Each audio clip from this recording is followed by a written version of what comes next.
Hello, everybody. Welcome to this week's edition of Daily Kos The Brief. It's our weekly show about politics. I'm Marcos Molitzes. I'm here with Carrie Eleveld. And today we're going to be talking about the November election. It is, unfortunately, the reality of our modern times that every election is the most important election of our lifetime.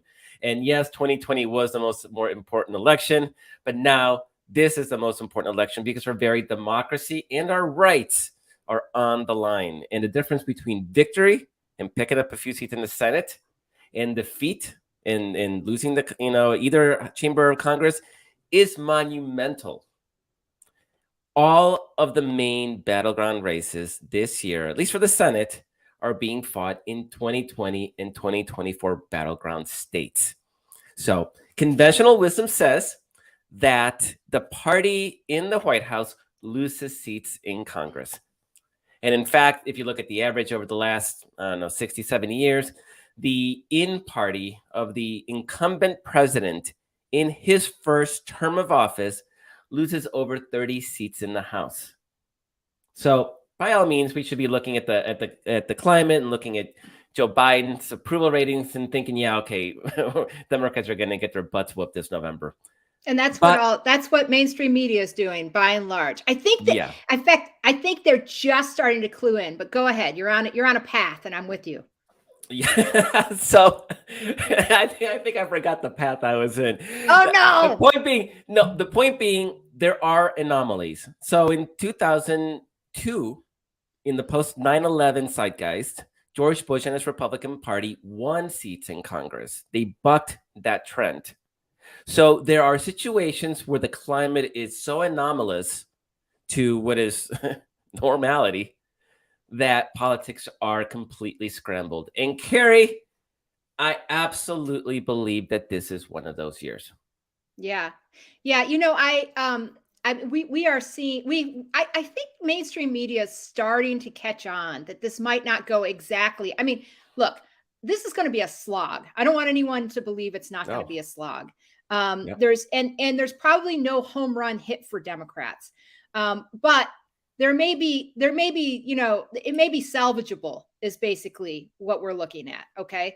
So, but after the election, I think the moment when mainstream media was like, oh, was when last Tuesday, Pennsylvania Republicans elevated State Senator Doug Mastriano, who's a total radical, as their gubernatorial nominee.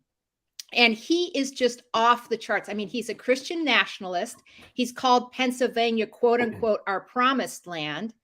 He opposes abortion with no exceptions. He wants a total abortion ban. He said recently, I want to get it down to where it's right at contraception. He's a 2020 election denier who was at the Capitol on January 6th and said that he didn't breach the barricades, but there's actually video evidence of him breaching the barricades, walking past them, going into the Capitol, it seems. So, he is so far right. And Senate Republicans immediately, because they know that he's going to be crisscrossing Pennsylvania, and whoever wins that Senate Republican primary, which still isn't decided, which is frankly a disaster for them in its own right. It's still not decided. Is the governor. He's the gubernatorial candidate. Yeah, he'll be at the top of the ticket. Right. He's going to be at the top of the ticket, and he's going to be running a statewide race for obvious reasons, right? And then the two Senate candidates on the Republican side who are duking it out to win that primary are TV huckster Dr. Mehmet Oz and former hedge fund CEO David McCormick, right? And they're within 0.1% of each other at this very moment, right? It's less than 1,000 votes that separates them. And it's going to drag on for a while. They have to, in order to avoid a they're in court. They're in court over court. Which ballots they can count. Yeah, mail-in ballots. McCormick suddenly wants mail-in ballots counted. Here we go. All those fraudulent mail-in Oh, ballots crap. that the Republicans in Pennsylvania have skewered. McCormick wants them counted. Oz doesn't. And they're, and one of them has to get 0.5%, or he has to clear more than 0.5% of the vote in order to win outright. Otherwise, they're going to recount.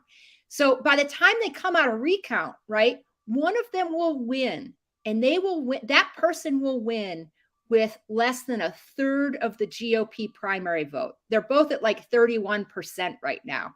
The really MAGA candidate who actually didn't have Trump's endorsement, because Oz got Trump's endorsement because he's a fellow TV huckster. The really, MAGA, like far right radical in the Senate race was a woman named Kathy Barnett. And she got something like 24% of the vote. So whoever comes out of that race is going to have two things to contend with. They're only going to have won a third of the GOP primary voters. And they're going to have to, and while John Fetterman, who is now the Democratic Senate nominee and current lieutenant governor of Pennsylvania with a lot of name recognition, he won nearly 60% of the Democratic primary vote, right? I mean, Democrats were really coalesced behind him, whereas the Republicans are very fractured in terms of, their support for whichever Senate candidate. But then on the other thing they're going to have to contend with is Mastriano is going to be crisscrossing the state, saying just crazy things over and over and over again. And I just know reporters. I know myself. I know what it's like to cover candidates and campaigns. And those reporters, every time Mastriano says something just loony, are going to run straight back to whoever the Senate Republican is running and say, hey, what do you think about blah, blah, blah? Should there be a total abortion ban with no exceptions? Is Pennsylvania the promised land? All of these things, right? So it is just, he's going to drag them down this far right rabbit hole. And that MAGA candidate also said that she's not going to endorse either of whoever the Republican nominee is, because they're both globalists. Yeah. I think is what she said. And they're globalists. Yeah. And so you have her 25% of the vote, and not all of them will sit it out. This is Pennsylvania. We only need 1 or 2% of her votes to sit it out, and you start chipping away. So to kind of create a sort of overall structure to the episode, two factors are at play here. One is abortion. Abortion is going to be a big issue in pretty much every race that matters this year, particularly since Republicans seem weirdly emboldened to be as extreme about it as possible. They're not even pretending, like Mastriano's not even pretending to have exceptions for rape, incest. Well, let me make or the life of the mother. One caveat is that it's Republicans in the states who are extremely emboldened, right? The Republicans at the federal level are like, oh my God, hands off. We're just going to let the states decide. We don't want a total ban, blah, blah, we'll blah. talk about that. Yeah. So hold that thought, because I don't want to, that's not a ass in the side. That's actually a key point that we should really kind of hone in on. The other piece is quality of candidate. So these are factors that I sort of, think play a role. So abortion's going to be a big one. The quality of candidates is going to be a big one. Even Trump's already bigfooting in this race, saying, they shouldn't count those absentee or those mail-in ballots, certain category of mail-in ballots, right? So he's bigfooting it in. And the reason the incumbent party does poorly is because it becomes a referendum on the president, right? And the president can never deliver what he promises. Impossible, because our system is not designed to allow legislation to pass, right? All you need is one Joe Manchin and everything crashes and burns. But if Donald Trump's floating around, then it becomes not a referendum on Joe Biden. It's like, who do you prefer, Joe Biden or Donald Trump? So you have that factor. Then you have factors that don't help Democrats: Joe Biden's popularity, the state of the economy, particularly inflation and the price of gas, and the sort of logistical chain issues with things like baby formula, right? These are going to be exacerbated in a time of global war and conflict, and that's not even including any of the sort of climate catastrophes. We are bound to have floods, hurricanes, fires, drought, and the conflicts that those issues cause. COVID's not going anywhere, right? This is the most tumultuous campaign season that I can even remember. Yeah. I can't think of anything more more jumbled up and chaotic than now. So let's talk about abortion. Can I? Because yeah, go ahead. Okay. Can I just add to that thought, which is, I heard someone say this the other day, and I was like, that is exactly what I think I'm seeing, which is Jonathan Alter was on a podcast. He's a kind of a famous journalist.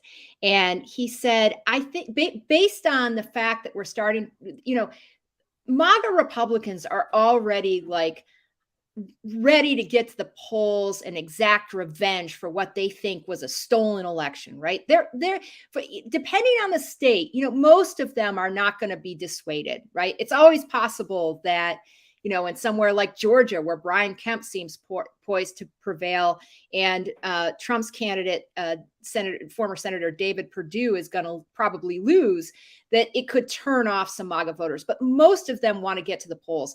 But then you have this abortion issue, which is no small issue, and is already, we're seeing some enthusiasm gaps tightening between Republicans and Democrats.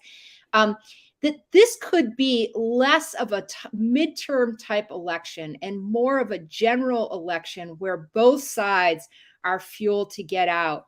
And it's a matter of how many people you're managing to turn out, right? The wave elections of midterms usually happen because one side is fueled to get out and the other one's like, I don't know, it's not exactly great, but it's my people, and I'll just let them do what they are going to do. And to be very clear, it's not persuasion. People are not persuaded to the other party. The wave election is one party stays home. Right. So I think that that's what we could be looking at here is a mishmash where I don't think there's going to be one, on election night, there's going to be one narrative, supposedly. I don't think there's going to be one narrative. I think it's going to be a mix of wins and losses, fueled by two sides that are completely opposed to what the vision they have for the country and want to get to the polls. And I just don't think that this is going to look anything like a normal midterm in general. No, absolutely not. You're right. Sorry. And so abortion's sort of a critical issue because it speaks to losing our rights, and it speaks to a out of control Supreme Court. And I think there's this sort of underlying dynamic that I haven't seen a lot of people, I haven't seen nobody else discuss it other than, us, is that one of the reasons that the out party is so motivated is because they're the out party, right? They're motivated by revenge, right? So in 2018, the resistance was motivated to punish Republicans because Donald Trump was president, right? We were so motivated and absolutely, crushed the Republicans in 2018. Right now, Republicans are pissed that Joe Biden is president. The election was stolen, like you were saying. So that it's a motivating factor. They're freaking out about mask mandates still and the freedom convoy. And we can laugh at that stuff.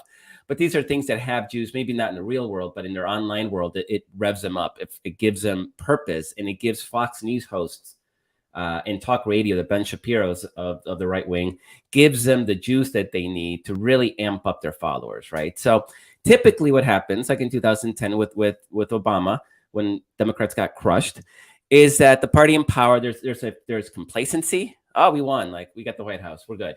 There is frustration. Obama promised X, Y, Z, and he hasn't delivered anything. It took him 14 months to even get the Affordable Care Act, and there's no public option, right? There's all these complaints about how it just wasn't good enough.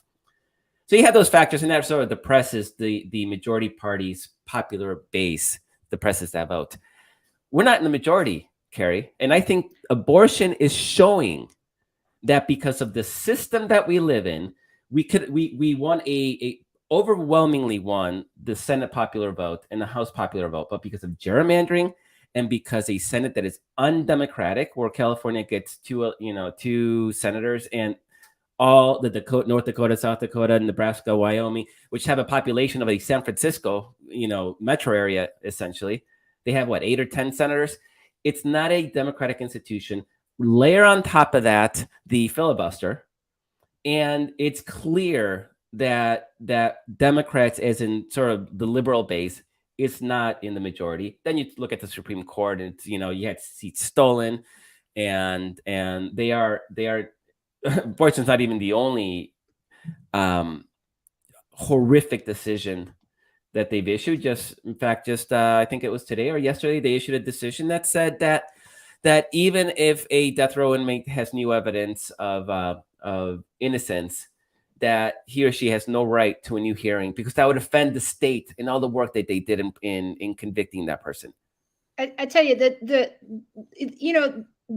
this court is poised to do so much harm, and I feel like with the abortion ruling, the draft ruling that we've seen, that pretty much seems to ensure that they're going to gut Roe v. Wade, right, and overturn a guaranteed right to an abortion.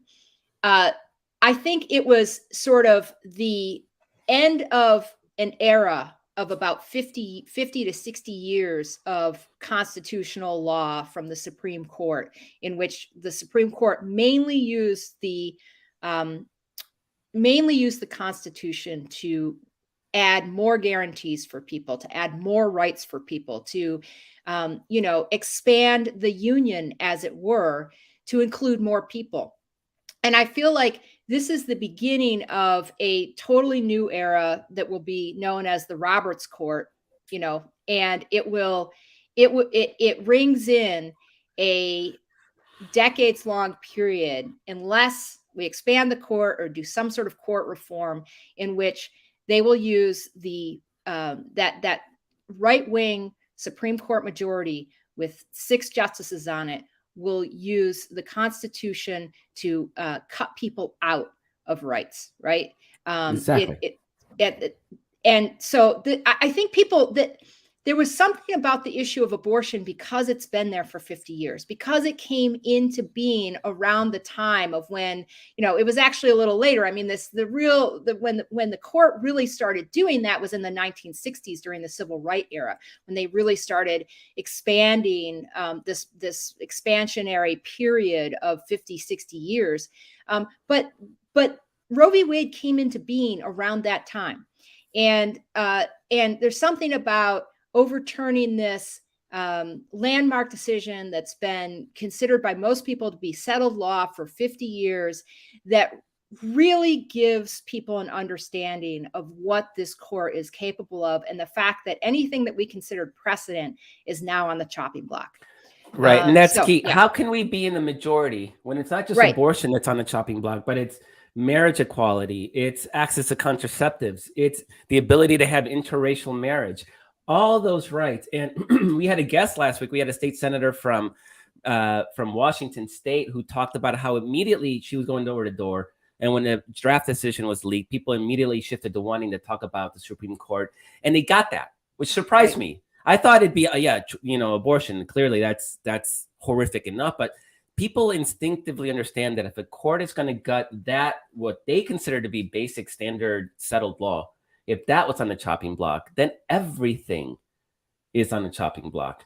Right. And so that creates a sense of panic and frustration and anger that has that potential to get people to the polls that otherwise would not have gone to the polls. The other thing she said was that it was, people related it back to a healthcare issue. So even if she started asking them, what are you concerned about?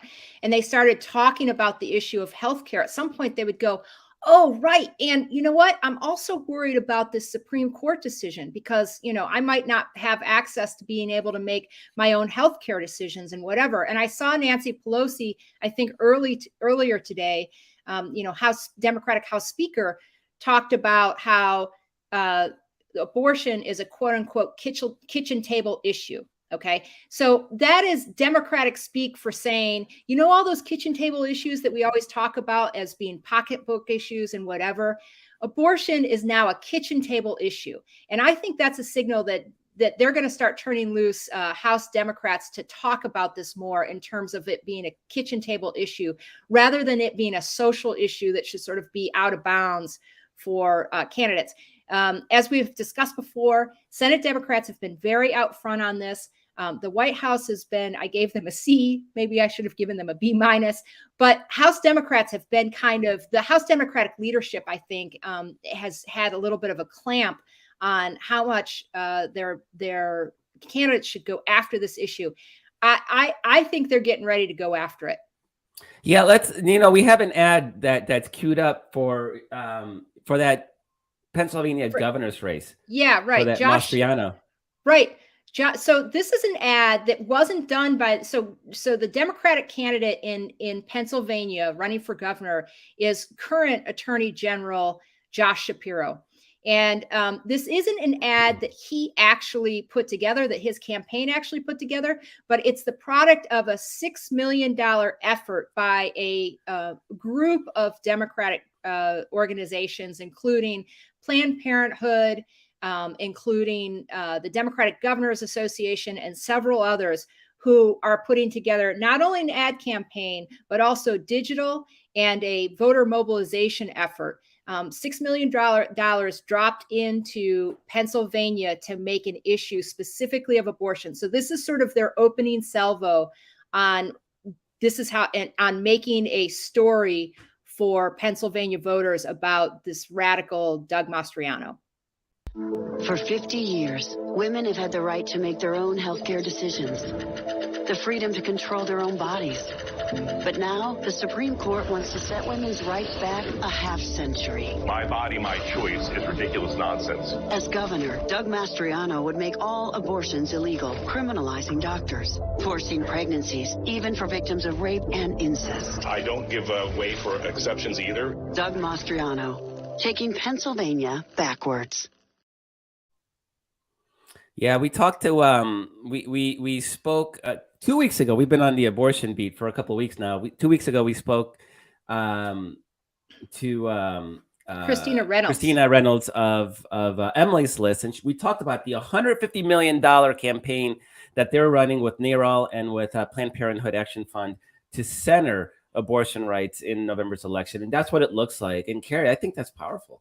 I think that's super powerful. I mean, there's a few things in there. I mean, Doug Mastriano saying, what is it? My body, my choice is nonsense. Yeah, my body, my choice. My body, my choice is just ridiculous nonsense. Him saying that is just, I think, so over the top. The idea that like somehow, men wouldn't be able to make decisions over their own body for some reason. They wouldn't be able to get Viagra if they wanted. Yeah, take away their Viagra and watch them.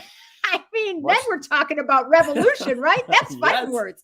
Yes. So, but this is just, it's so outside of the norm. In fact, when you poll questions about abortion, there's somewhere around 60-65% for Roe v. Wade as a status quo, for codifying into law, somewhere between 60 and 70%. But if you ask the question something more along the lines of, should women be able to make their own medical decisions about their body and abortion with their doctor, that polls at like 80-something%.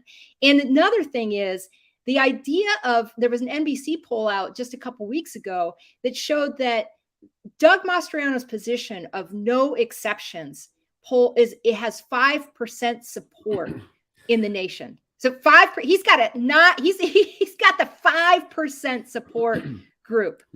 So there is a sort of radical Republican core in the states that are like so excited about this decision. DC Republicans were not excited about this decision, to the point where they spent the first 2 weeks wailing about the leak, the horror of the leak, right? Because they didn't want to sit there and talk about what the actual substance was. And it's striking how the Mitch McConnells in Washington don't want to deal with the issue. And in having Mastriano won that race and having this issue be centered in Pennsylvania is their worst nightmare, I think. Absolutely. And they, the day after that primary last week, there were a handful, CNN talked to like a handful of Republican senators, and they were all saying, well, number one, I think the real issue is going to be inflation. So you have to remember, just let me clarify. they don't know who their Senate candidate is yet, right? Because it's this McCormick-Oz thing going on. We're still waiting for that outcome. But what they do know is that their Senate candidate, whoever it ends up being, is going to have to end up playing in the same state that Mastriano's running around in, right? Wreaking havoc. And so they were trying to, number one, say that inflation was clearly going to be the bigger issue, et cetera, et cetera.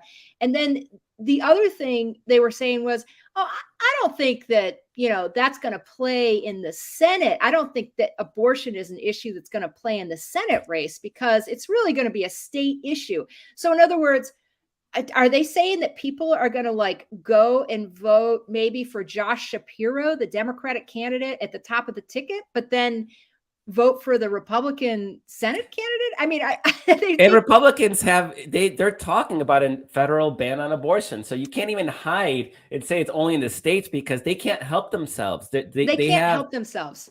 And so it is. And I think it's clear to me that ad isn't designed to change people's minds, right? I mean, I think abortion is an issue that is settled. Nobody's minds are changing on that. It hasn't in decades. What it's designed to do is tell Democrats that otherwise might be sitting out this election that this is on the chopping block. Right. It's on the chopping block in the state.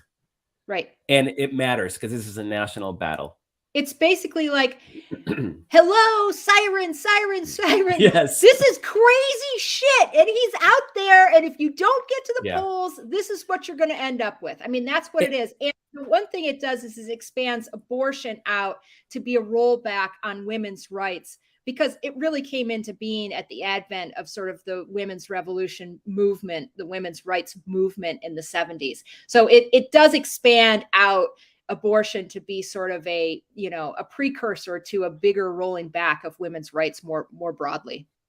Yeah. And it's, it's going to be, and I think this sort of tied into the quality of Republican candidates, which is sort of the next topic I want us to discuss. And obviously Mastriano is comic book villain. Like he is, you saw that ad. But down in Georgia, we have a similarly terrible Republican candidate in Herschel Walker. And we'll find out who's coming out of Ohio, but Ohio really should not be a state that's on the map. But depending on the candidate, it may be peripherally competitive. And again, I think the abortion issue is going to be a big factor in that. There are a lot of people who go ahead. We do know in Ohio, JD Vance is the Ohio. Okay, yeah, guy. that's right. That's right. JD Vance. It's hard to keep track these rolling primaries. Track of. But JD Vance is the Ohio guy. And he's a Trumper. He's a MAGA Trump extreme. So we have an opening, and it matters. Even in wave elections, you may think it doesn't matter, but in this sort of case where there's going to be so much focus on these individual races, like Herschel Walker, and Herschel Walker. He is.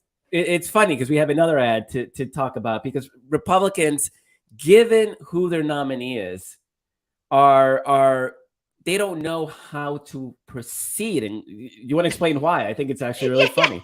Yeah. I mean, number one, Republicans. So the last 6 years, the last 3 cycles, Republicans have done ads that have been all racism scare ads, right? They've all been MS13, is that what it is? MS13. Yeah. MS13, the caravans are coming. Really ugly ads, really, really ugly, racist, anti-immigrant, anti-Black ads across the country. And this is been their bread and butter, particularly during the Trump era. And all of a sudden they've got a Black candidate in Herschel Walker running against another Black candidate who is Senator Raphael Warnock, right? And he's a reverend with a really inspiring story. He is, has been minister at Ebenezer Baptist Church, which is totally historic and famous for having been the church where Dr. Martin Luther King Jr. used to preach. And, he's just a good guy who has an inspiring story. And then you've got sort of a train wreck, Herschel Walker. He's a former Georgia football star, but he also has a real history of, being angry, of having literally self-admitted murderous impulses, driving around with a gun to thinking he might shoot a guy who didn't deliver a car to him on time. He talks about that in his own autobiography. He admits that he's struggled with some sort of personality disorder where, it's multiple personalities. I don't know. There's a separate diagnosis for that now, but you get the gist. He lived in Texas. He lived in Texas, Yeah. and Donald Trump pulled him out because he thought, well, black man, we got to get our own. We got to get our own. We'll bring him back to Georgia, right? So he is, yes, he's famous there because he was such a standout football player, but he's got a lot of problems. I personally may have liked watching him play football. I wouldn't want him to be my senator. In any case, what you've got is a real mismatch there. And let me just say one other thing before we cue this. Raphael Warnock did a masterful job in 2020 in the runoff, cluing voters into the fact that they were going to try to paint him like an angry black man. The Republicans were going to go after the angry black man angle. And he had this, a lot of people probably remember it. There was a pooch. It's not actually his pooch, but whatever. It was a really cute pooch, a dog in his ads. And one of the first ones was sort of a spoof on, a scary attack ad where the narrator says things like, Raphael Warnock used to eat pizza with a fork and knife. Raphael Warnock once stepped on a crack in the sidewalk, and then it's like, Raphael Warnock even hates puppies. So then he comes on and says, get ready, Georgia. There's going to be they're going to sling a lot of mud at me. Yeah, he's got the dog. They're going to sling a lot of mud at me. And then at the end, he says, and by the way, I love puppies, right? And then he had that puppy on in future ads where once they started slinging the mud, he said, I told you they were going to start doing this. So what he did was he let voters know what the GOP trick was. And the GOP trick, you have to remember, this is what this Michigan state senator from Michigan did like a month ago when she gave that like fiery speech on the floor. Where she said, we're not going to let hate win, right? And it went viral. She and Senator Warnock both let people in on the trick, which is that the GOP was going to, jingle their keys about social issues. They were going to fearmonger, and they were going to distract from the fact that they haven't fixed those potholes. They're growing the deficit. They don't have any solutions for healthcare, and it keeps getting more expensive. Those type of things, like it's just a distraction to get people into these social issues. And so anyway, that's the lead in to, this is what I just want to be clear. This is the State Senator Mallory McMurrow of Michigan. Thank you. That's our producer, Walter. That's who gave that speech. But in any case, this is an ad from the Senate Republican campaign arm. And it's their opening salvo in trying to tell a story about Senator Warnock. The problem is that he's got a much more inspiring story in many ways than and he's, just by and large, a much more likable character than Herschel Walker. So they have to admit that in the first 5 seconds of this ad before they try quite badly to talk about policy, because they're really out of practice when they have to talk about policy. Okay, let's see if we can get this on air for you guys. Raphael Warnock. His personal story? Inspirational. His story as a senator is the problem. Warnock votes with Joe Biden 95% of the time. What does that mean? Warnock backs an energy tax that would push gas prices and utility bills even higher, and restrictions on U.S. production that would make us more dependent on foreign suppliers. Raphael Warnock. On the issues, he's wrong for Georgia. NRSC is responsible for the content of this advertising. Restrictions on foreign oil production? More dependent on foreign oil production. Whoa. That is, when you ask people what their biggest issues, that's always like 1, 2, or 3. It's the restrictions on. I want to know what your 10-point plan is on restrictions on foreign oil production. That is just, there's so many things to say about that ad. Really, they're just out of their depth. They might get better at this at some point. Why did they need to concede that his story was inspirational? I don't even understand that part. They couldn't. I mean, here's the thing. They can't do, here's what I came down to when I was writing about this ad. You can't do, this is a scary, angry black man when your candidate is a black man who has issues with anger, right? It's like, No. so it just completely robs them. The fact that, I think the fact They don't want to open that can of worms. They don't want to open that up. No, they do not. And so they kind of have to admit I think what they realize, what this tells me several things. Number one, Raphael Warnock's personal biography and favorite, likability must pull through the roof. And so they decided, all right, he's so likable, we're not going to be able to go after him on that. So let's just dismiss that in the first 5 seconds. We're going to concede that he's likable, and then we're going to go after him on policy. And their policy is weak. I mean, the one thing that maybe sticks is his policies would push gas prices even higher. But here's another thing. They say he votes with Joe Biden 95% of the time, right? Now, Joe Biden's favorables are in the tanker. We all know that. Yeah. And this is a legitimate liability on the Democratic side. It's a legitimate liability. The interesting thing is they didn't spend a lot of time on it. So that also made me think, Joe Biden's approvals are low, but can he be painted as a villain? That's an excellent observation. Do you think and seriously, he can be painted as Obama, people were furious at Obama, right? And obviously Republicans were able to use his fact that he had a funny name, Muslim sounding name, and he was black in order to sort of gin up that personal attacks. The most they got with Joe Biden is, he's sleepy and sometimes he doesn't know where he is. Right. He's feeble. Now, you may laugh at that. You may chuckle at that, but it doesn't generate feelings of revulsion and loathing. And I will walk across broken glass, right, to get in the way of that feeble. And you're right. That should have been the whole ad. It should have been. You would have thought. You would have thought it would have been the whole ad, right? Right. If he's polling as poorly as we all think he is, and I'm sure he is, why not focus on the guy whose approval rating is like 35% in Georgia? I mean, that would have been, but they didn't. And so I think this is actually this is a great segue to that next issue is Republicans and the issues that they're going to run on, right? If you all recall, there was no Republican platform in 2020.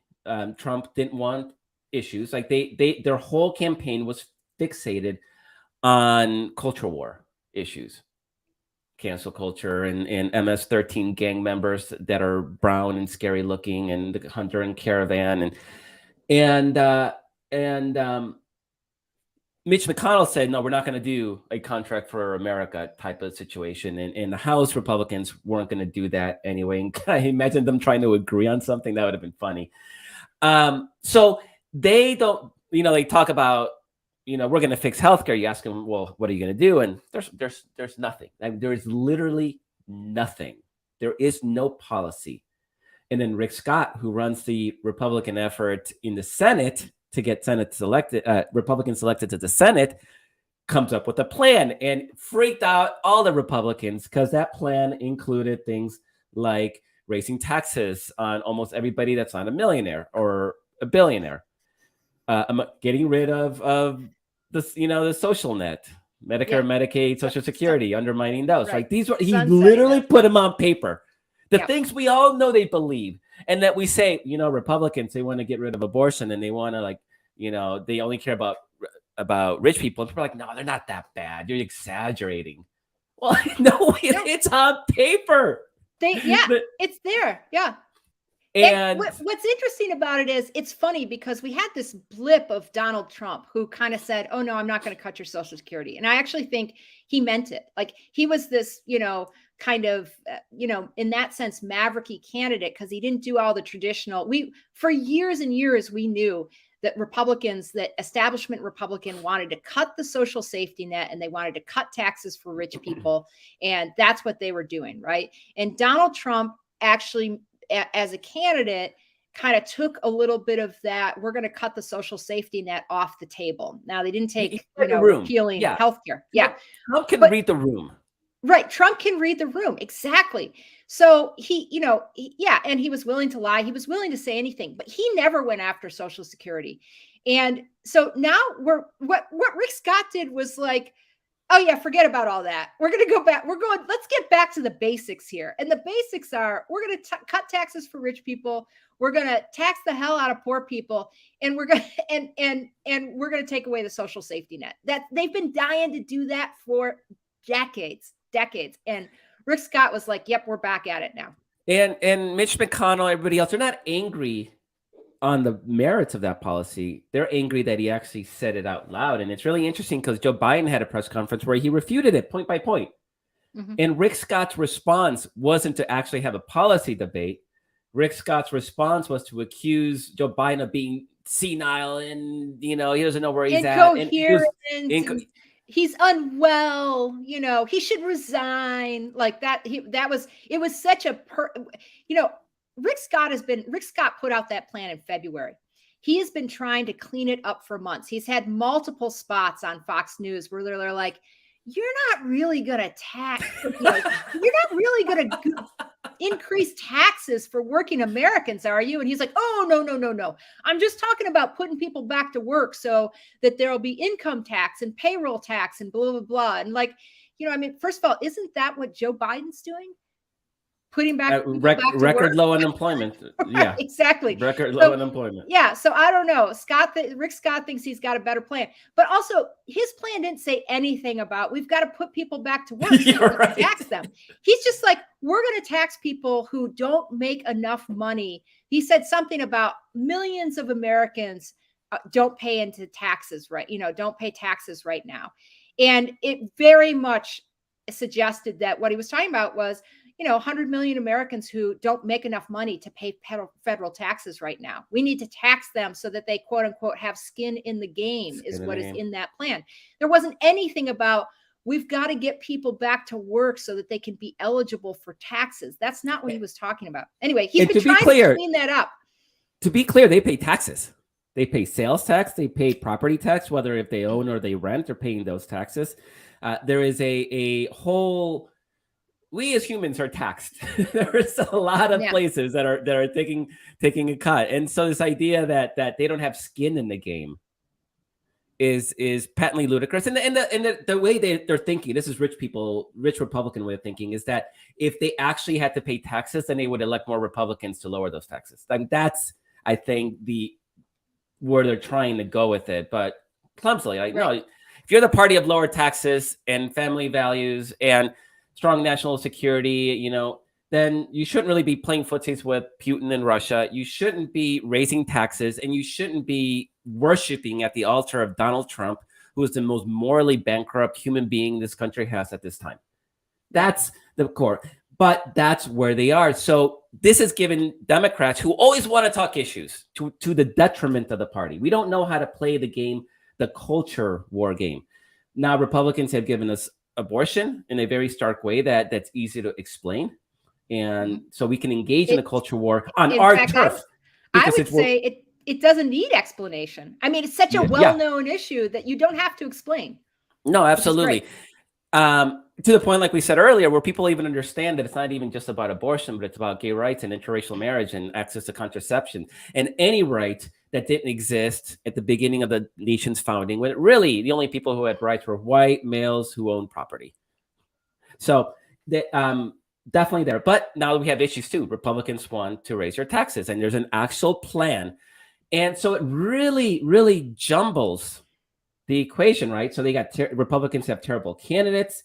We don't feel like we're in the majority. We feel like we're under siege because progressivism is under siege, and our rights are under siege by a Supreme Court and a Senate that doesn't reflect the popular will. And they're putting up these just joker candidates. So I think these are advantages that we have. Now, disadvantages, Carrie, how much will Joe Biden really drag down the ticket?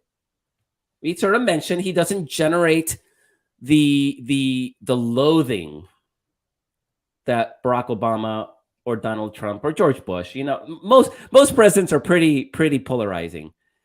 Yeah. People may not be happy with Joe Biden, but is he really generating that loathing? I don't think so. And I think I don't think so I think either. it showed in that we're going to see if they try to, that was that was put together by the Senate Republican campaign arm, right? So that's not just one candidate's assessment of what will work. That's the And they Senate polled. Republicans They've campaign, spent right? millions polling, focus Millions group testing. polling. This is what they came up with. Absolutely. This is what they came up with. And I really was surprised that they didn't spend more time on Joe Biden. And then it clicked for me. It's like, God, it was actually a reader comment that said something about it. And I clicked for me and I thought, oh my gosh, he isn't, if you can't totally vilify him.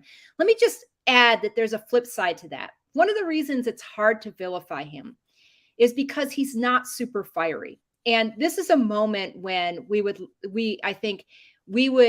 could benefit from having a president who's a little bit more fiery, who wanted to pick a fight with Republicans over some of these policy issues where they're so way out, a president who, when this Supreme Court ruling comes out, gives a huge speech and says, this conservative Supreme Court is just radical and wildly out of step with the American people, and we got to take our country back. That type of thing. I'm not sure we're going to be able to get that, because I just don't know that Biden has that in him. It makes him hard to vilify for the right. But it does seem to me that the White House, and this is on the plus side, right? You were kind of broad strokes, and I'm getting a little granular. It does seem to me that the White House understands that there's a real problem here. I've seen a lot of reporting on them, understanding that they have a midterm enthusiasm problem, understanding. And so Biden has taken some steps. Number one, when he gave that speech about the 11-point plan, Rick Scott's 11-point plans to quote unquote rescue America by raising taxes on everybody and sunsetting Medicare and Social Security. When Biden gave that speech, he was giving voters a choice. He was painting a choice between here's what Republicans would do and here's what I'm doing. That is part of making this a choice and not a referendum election. He's also started using the term, and I'm sure you guys have heard it, you're all plugged in, MAGA Republicans, right? And sometimes ultra MAGA Republicans. I think it's worthwhile to have the movement, the Trump movement, Trumpism, be painted as a broader movement that goes beyond Trump. Because what we are seeing is that in many cases, the Trump movement is actually bigger than Trump himself. And Trump himself is sometimes actually chasing the Trump movement and not necessarily leading it. And the other thing we're seeing is that the Biden White House seems to be making moves potentially to reach out to the base. I mean, he obviously nominated, a Black female Supreme Court justice, like he said he would. That's a huge win and absolutely necessary representation on the court. But it seems that he's going to do something on student debt relief. I don't know how big it is. I can't tell. I think there's still. Why are we still waiting on that? Oh, I don't know, but I do God. think it's coming. And if it comes in the summer, hopefully they will not wait until August, because it's, the loan payments are set to go back in September 1st. So hopefully they'll do something soon. But whatever that is going to be, I think it will at least, I think, and I don't have any inside information, will at least be $10,000 forgiveness. Now, they may means test it. They may give some people more than that. I'm not sure exactly what they're going to do. It's clear to me that they're arguing over the policy now. Whatever that is, whatever that amount is, there are going to be at least millions of Americans, no matter which figure he picks, that will benefit from that, where their lives could be substantially better and more affordable, and futures could open up for them that weren't possible before. So a lot of people are like, oh, we shouldn't do this. Okay, I've got a million reasons why we should do this, and I think it's completely a justice issue. But it is good politics. And you know what? We need good politics right now. If this were Republicans, they would not hesitate for a second.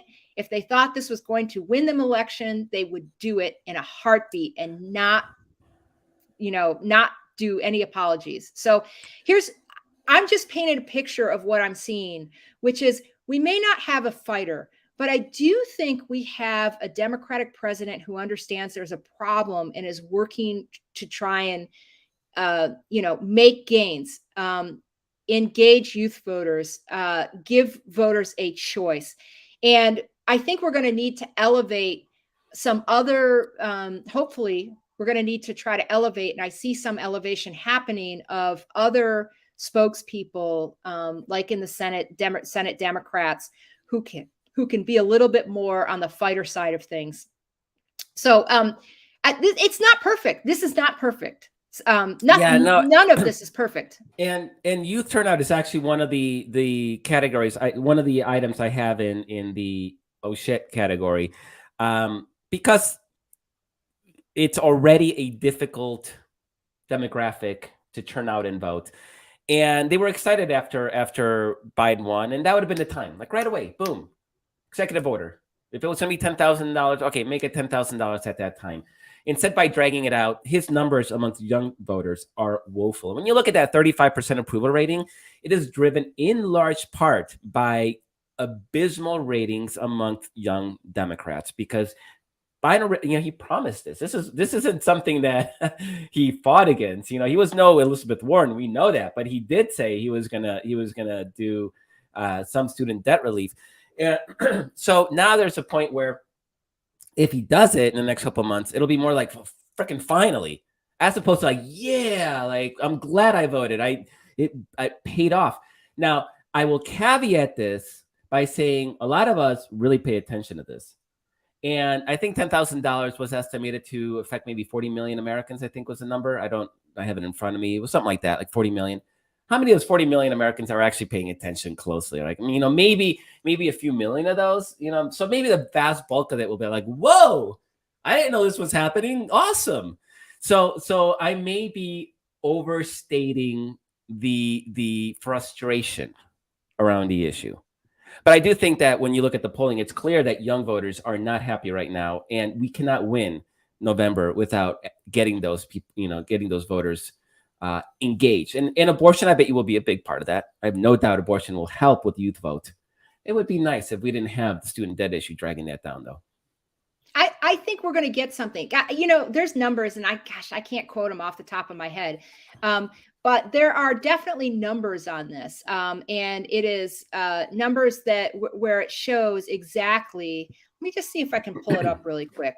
Maybe you can chat for a second, but where you know exactly. I'm just going to do a little research right here on the. But you can see exactly like. We need to put up a commercial break right now. No. Yeah, okay. Right. Here, we need commercial break. Oh, okay. These are Warren's numbers, Senator Warren's numbers. $10,000 zeroes out balances for 32% of borrowers, and that would be 13 million people in total. So that's not nothing. It's not nothing. Yeah. 20. If you get up to 50,000, and this is why she pushes it. It zeroes out balances for 76% of borrowers. I can't say it, but that's 30 million in total. So that's why but you go up the line, if he does, if it's $10,000, it zeroes out for 13 million. If it's 20,000, it zeroes out for 20 million. And then if it's 50,000, it zeroes out for 30 million. But even 10,000 for the 50,000, you're still wiping out 20% of their debt. Yeah, overnight. Right. Exactly. That's meaningful. Yeah, it's meaningful. It's going to be meaningful for a lot of people. And for some people, it will be incredibly meaningful. It will, if it zeroes out of balance and they were paying on $16,000 or something like that, that they couldn't even, a lot of people didn't get their degrees. They can't afford this monthly payment, and it will open up their lives. So I do think that we could get something out of this.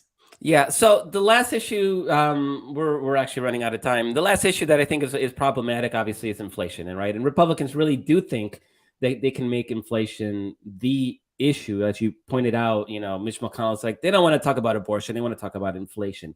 And even that ad, that Herschel Walker ad, talked about rising gas prices, right? And there was a very wise coworker here at Daily Kos who said that gas prices were the only economic indicator that the average person sees in 2-foot letters everywhere they go. And it's very true. Like $6 gas, like, oh my God. And so there's a emotional punch that you can say, well, wages are at an all-time high, and you can say unemployment's at an all-time low, and I think Democrats have been absolutely, to the point of malpractice, haven't made an issue out of the price gouging by corporate America, and particularly the oil companies. There should have been legislation that basically would have impounded their excessive profits. Because everybody's using this as an excuse to raise their prices. They don't need to be as high as they are in most cases. So that's something that I actually think corporate America, a lot of them are conservative leaning. They may even be doing it on purpose, right? I mean, if they see a political value in getting people angry at higher prices and they make profit, I mean, it's a win-win for a lot of these people. Yeah, I think it's all profit. I'm less inclined to believe the conspiracy of we're going to also ruin Joe Biden in the process. But I think it's just all profit. I mean, so yeah, and it's funny now because retail's kind of falling off a cliff. Stock market is diving because people aren't buying stuff, and then corporate America's like, why aren't people buying stuff? And we know why they're, because you're price gouging. You might be price gouging. That's what's going on. But you also have supply lines, global supply lines that are still borked because of COVID. I mean, you've had China literally doing entire lockdowns of cities, including Beijing, looks to be happening here now. That messes with the global supply chain that comes out of China. Then you got war, which is messing with food issues around the world, which it's going to have ripple effects everywhere, including this country. Including rising prices. And so you have all this turmoil and this economic chaos, and it's for whatever reason, and I can almost see the reason. It's been hard to tell a story like this is the most dramatic economic increase in, one of the most dramatic in American history is the rise in inflation is a byproduct of the fact that everybody's making more money and everybody's employed, right? Those are factors that play into just economics 101.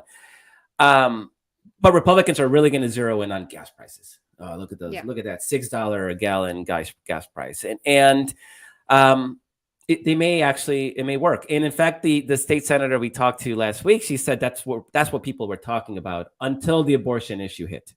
Right. They were talking about inflation, and then that got scrambled because of abortion.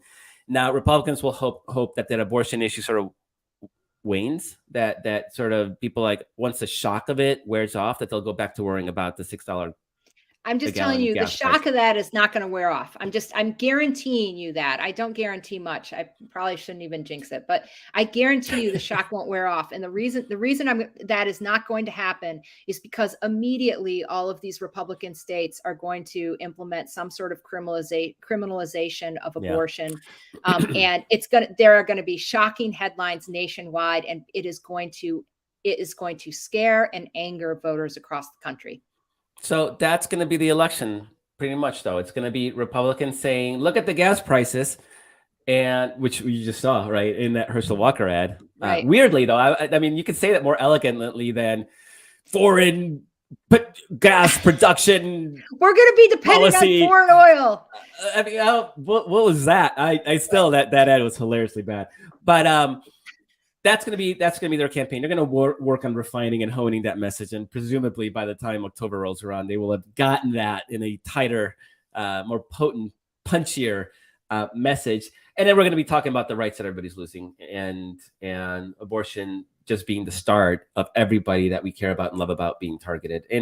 And that's the election, and it's a different election. This is no longer, notice, it's not like, what do you think about Joe Biden? That's not the election. It's not even what do you think about Donald Trump versus Joe Biden? I think there's going to be that factor. It's pretty meaty. There's real issues for us to rally around that isn't just fear mongering about Donald Trump. Yeah, and one thing I would add is I've been watching the generic ballot. I don't think we're too early to know decisively, but the generic ballot had been either favoring Republicans or pretty much equal. Sorry. Yeah, the generic ballot is people are asked, would you vote for Republican or Democrat in your House race today? Right, and without names, just a generic House Democrat, generic House Republican, right? So it had been pretty much even. And then this NPR poll came out and showed, which I was suspicious of, but it showed a huge swing from Republicans having a several point advantage to Democrats having a several point advantage. I'm not giving specifics because I don't want to be, I know that's true. And I just don't know the exact numbers. But it was a big swing. And I thought, wow, that's a big swing in like a couple months, right? Even with the abortion issue added in. But the abortion issue is clearly the difference, right? The civics, I've been looking at civics and their generic ballot, that's our sister organization does polling. The generic ballot there is have seen some positive shift in terms of it for Democrats in the last, and it had been very even for months and months and months. It might flip back and forth by 1 point or whatever, but it was essentially tied. Yeah, within that. It was essentially tied for months and months. And keep in mind, because of gerrymandering, a tied national popular vote means we would lose like 20 seats. Right. That's sort of the reality. That's what gerrymandering does. But the gerrymander is going to be different this year.